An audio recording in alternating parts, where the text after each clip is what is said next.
Sir नमस्कार। नमस्कार। यह आदर्श परियोजना कन्या उच्च माध्यमिक विद्यालय है।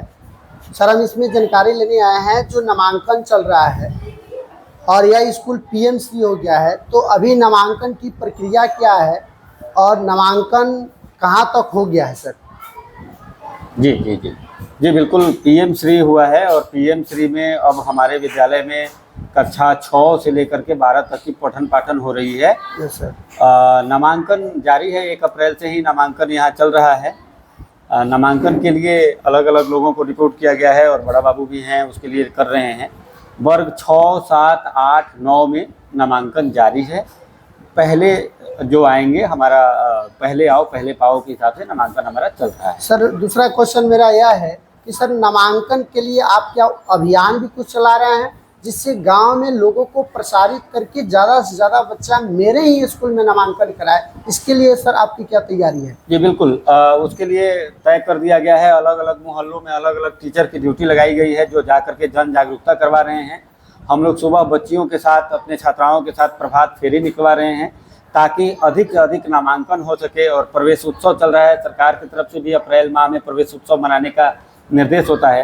तो इस निर्देश के आलोक में हम लोग प्रवेश उत्सव मना रहे हैं। जगह जगह चौराहे पे, चौक पे और गलियों में जाकर के निकालते हैं हम लोग प्रभात फेरी और लोगों को जागरूक करते हैं कि अपनी बच्चियों को, छात्राओं को हमारे यहाँ नामांकन के लिए भेजें।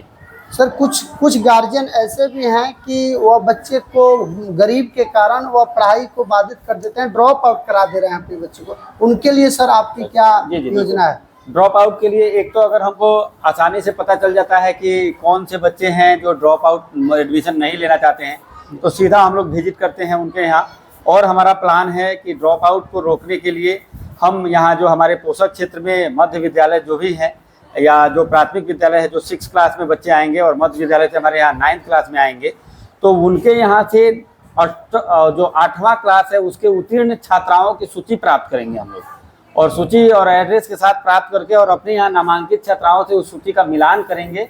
और बचे हुए बच्चे जो छात्र होंगे, छात्राएँ होंगी, उनके यहाँ हम लोग जा कर के जो वंचित रह गए हैं, एडमिशन नहीं कराए हैं, उनको करेंगे प्रेरित कि आइए हमारे यहाँ नामांकन लीजिए।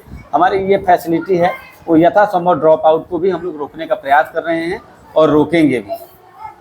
सर एक और चीज़ बता दीजिए, बहुत ऐसे छात्रों का और गार्जियन का यह मानना है कि पोषक क्षेत्र के ही बच्चे पोषक स्कूल में नामांकन कराएंगे, तो क्या ऐसा कुछ है कि अदर क्षेत्र के भी बच्चे इस विद्यालय में नामांकन करा सकते हैं? देखिए बिल्कुल, पिछले साल एक आदेश था कि उस पंचायत की, उसी पंचायत में, हालांकि हमारा विद्यालय नगर पंचायत में है, और इसके लिए कुछ निर्धारित किए गए थे विद्यालय कि इस विद्यालय के वो सरकारी हो या प्राइवेट हो करा सकते हैं।